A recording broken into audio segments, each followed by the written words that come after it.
Hello and welcome back to DriveDriverDriven. I'm Humble and we're back on the MK project again today.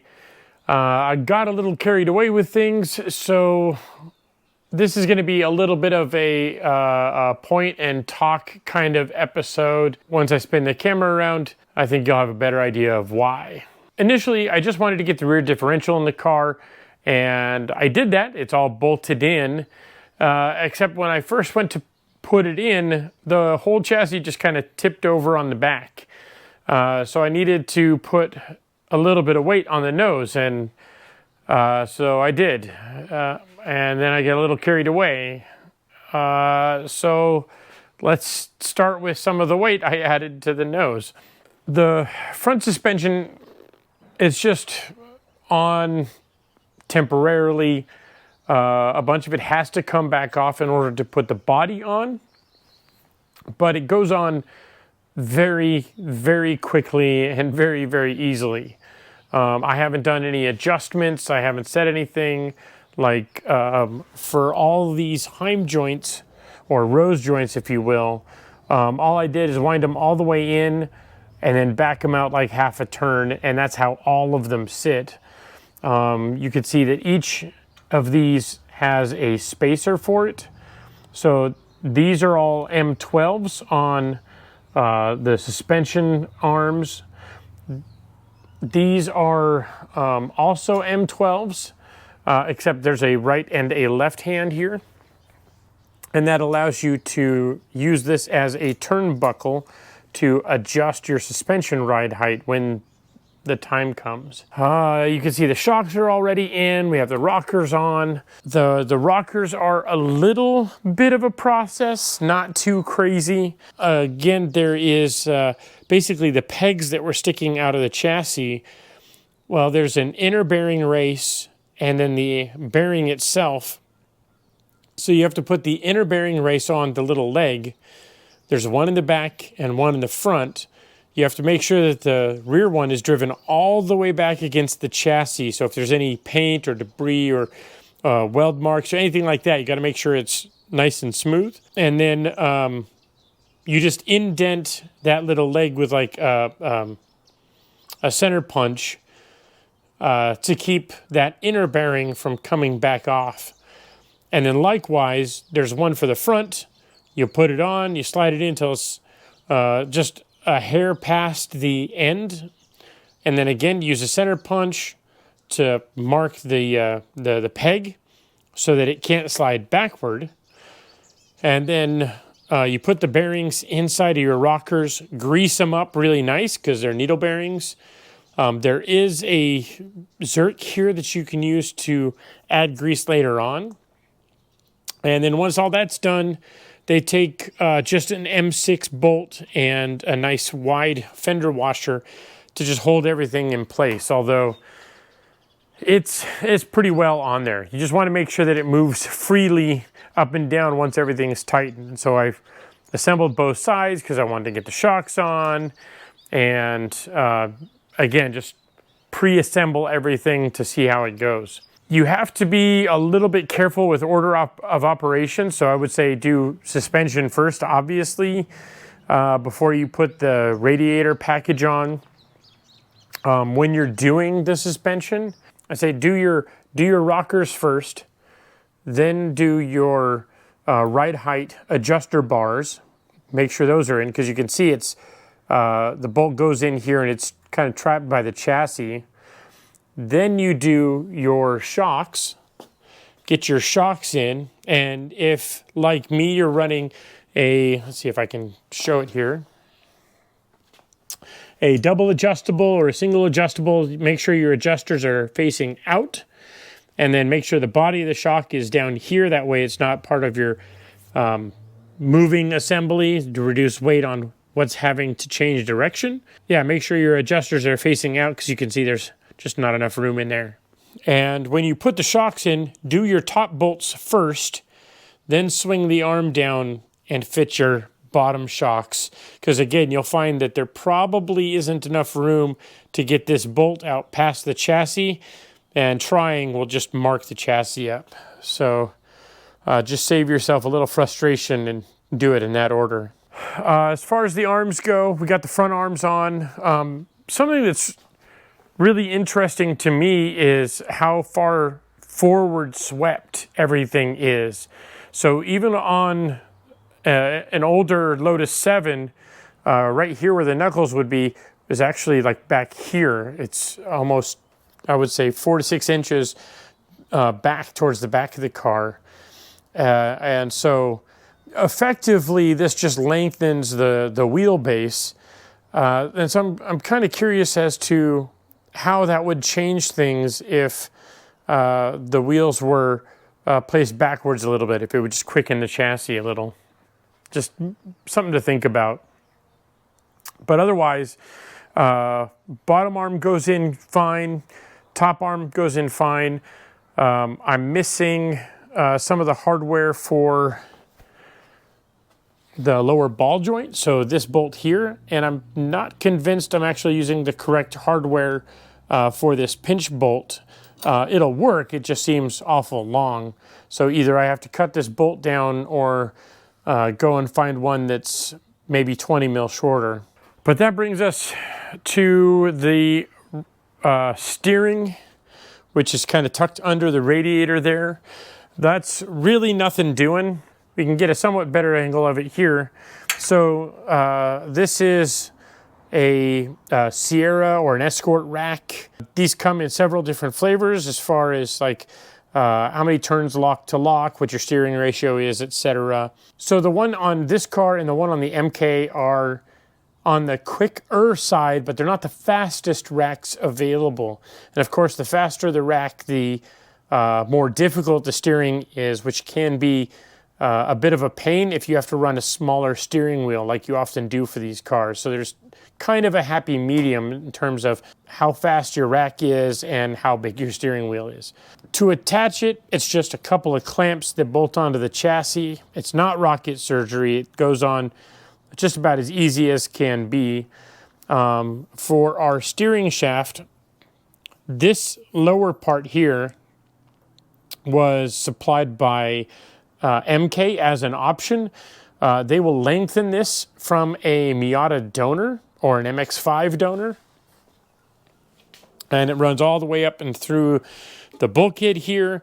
And then this section here is just straight off an MX-5 or Miata. So this is the upper steering column. There is a bracket that usually goes here that you have to cut off and sand down and make it look pretty. And then I've also just hit this with some Steel It paint, which is a pretty good match to this lower column. Also on the upper column, you have options as far as running gear. I'm trying to make up my mind. So currently I have the MX-5 whole column assembly. So turn signals, wipers, all that stuff, everything is maintained in the column, just like I've done on the GBS. And I'm really a fan of that. This is also running the extended steering wheel adapter. And then I'm also running an OMP removable steering wheel adapter, which I really love their quick releases. I run an older version in the Ultima, and I love it because it locks very positively, and there's no mistaking whether your wheel is on or not.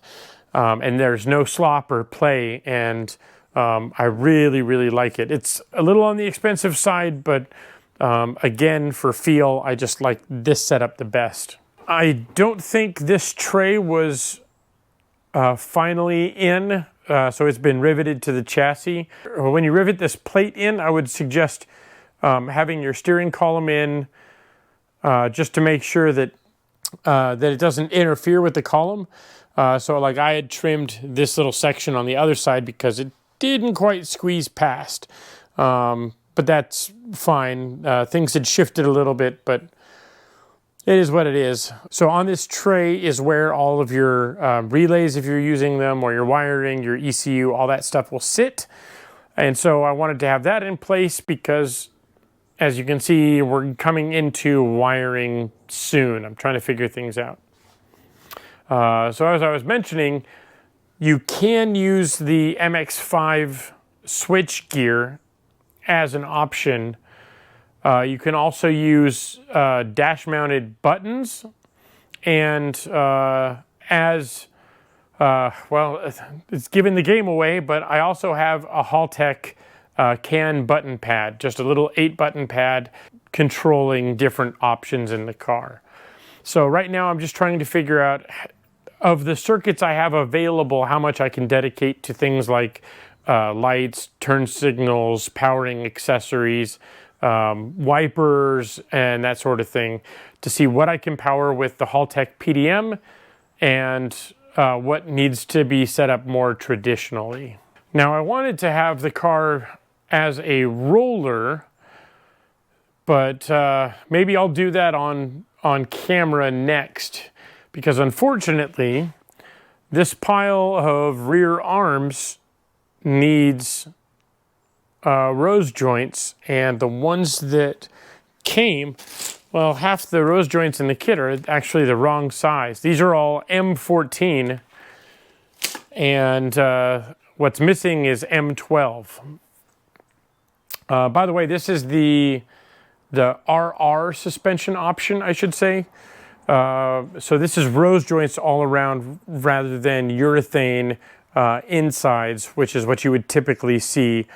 Again, I'm going for a kind of a motorsports leaning build, so I wanted rose joints through and throughout. So if you don't have those, you can't put the suspension on. I've got the e-brake assembly in as much as it can be. Again, nothing really there. Getting the cables in, getting the e-brake handle in, that's all super easy. Oh, on to the radiator. So the whole radiator and cooling package assembly I kind of like. I'm missing the bits for the oil cooler, which I ordered sort of after the fact, so that should be arriving soon. This is the larger radiator that they offer. It's a 2-pass. This should be enough for the engine. We'll find out. It does have a pretty large and aggressive fan. It covers most of the surface of the radiator, so it should be able to keep things cool. The whole assembly goes together rather easy. There's just these mount plates, which have the logos laser cut in here. This just bolts to the radiator, then the whole assembly bolts to the chassis. Nothing really to it. I had to clearance the bracket a little bit, and I might have to do a little more up here when it's time to put the hoses on. But we'll see how that goes. Otherwise, it's not too bad getting everything fit up. One thing about the shocks that I will mention is the way that they are supplied from MK is the shocks, if you notice, they just have the lower spring perch. There is no lock ring on the shocks. MK says that's how they're supplied from ProTech, but when I went and double checked the ProTech shocks that I had for the Ultima, all of those shocks had locking rings. So I would suggest, if you're going to use the car for motorsport, to go and get a set of locking rings from ProTech. They're not that much, they're just a little bit more, and they will keep this lower spring perch from moving on you once you get your car set, or you get your corners balanced, that sort of thing, because it will move. It'll move around on you if you're driving the car spirited, let's say, or doing track work. So just a little pro tip, make sure you get those locking rings on there. Now, we're still waiting for a handful of parts that haven't arrived yet. We're still waiting on the engine. We're still waiting on some parts from MK that were missing from the order, or stuff that I ordered after the fact that we thought was in the order and wasn't in there. I'm still waiting on a few more, I guess, drivetrain type of things. Dry sump bits, that sort of stuff. And some plumbing, because I want to do this car up proper with the same sort of braided hoses that we did on the Ultima. So I've sort of done what I can do now, but with all things kit car, even when it seems like there's nothing to do or that there's lots of hold-ups, there's always something you can be working on, if only to save you time in the future. Maybe you're just not to that point yet, but that doesn't mean you can't start on it and do some small jobs to kind of get the ball rolling early. Case in point, I got these headlights from MK, and they're perfectly fine. They're just H4 lamps, but they're chrome housings, and I wasn't really feeling the either A, using the light, or B, using the chrome housing, and I didn't want to go and get them repowder coated and have to wait. So I bought another set of 5.5-inch lights in black, as you can see, and these are LEDs with DRL, or daytime running light strip, in the middle, and these will be quite a bit brighter for this little car, and this is the style of light that I would prefer, and the black housing will better fit our motif. But internally, I had to rewire it and extend the pigtails so we could wire it into the chassis. So that's what all this is, and that was just a side job that I had to do. Likewise, for our rear tail lights, I wanted to go through and test the pigtail and see, what color did what. So was it green and violet and red and black, etc., like which one goes to reverse light and brake light and idle light and turn signal. Figure all that stuff out ahead of time so that I can just write that into my custom harness that I want to make, and I don't need to look that stuff up later. I can just look at my kind of notes or instructions and just wire it ready to go at that moment. Ditto was pulling out all the other electrical stuff like the license plate light. Here on the chassis, I'm going to be running 2 styles of third brake light. So I have this kind of black bullet style, which is a high mount third brake light that comes with the kit. This is also supplied for 7 championship or 7 racing cars over in the UK. And I just ran the wire down the chassis here, and I can pick it up wherever in the back once I figure out where I want that to go. But then on the cage, in the same location, I'm going to use the same style of FIA rain light and high mount brake light that we put on the Ultima. That way both can be, quickly, disconnected and swapped when I swap the roll bar for the roll cage, and each has an appropriate light for its setting, so for racing and for street use.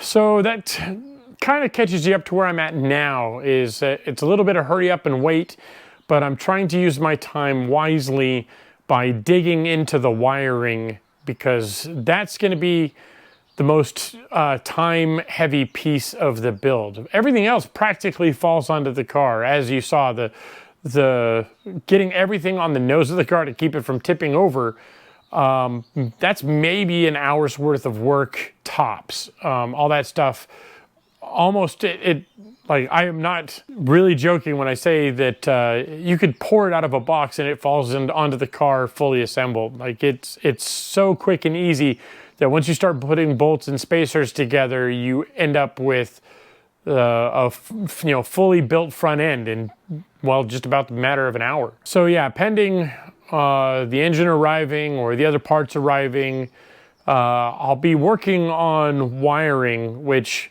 is about as much fun as watching paint dry. But if folks are interested, I'll try to put together some of my methods, the things or tricks that I use when trying to piece together the different circuits, and just kind of take you through the methods to my madness when it comes to wiring. So with that being said, I know there's not much actually happening here, but a lot going on, or not, behind the scenes. So thank you guys for watching, and I'll catch you next time.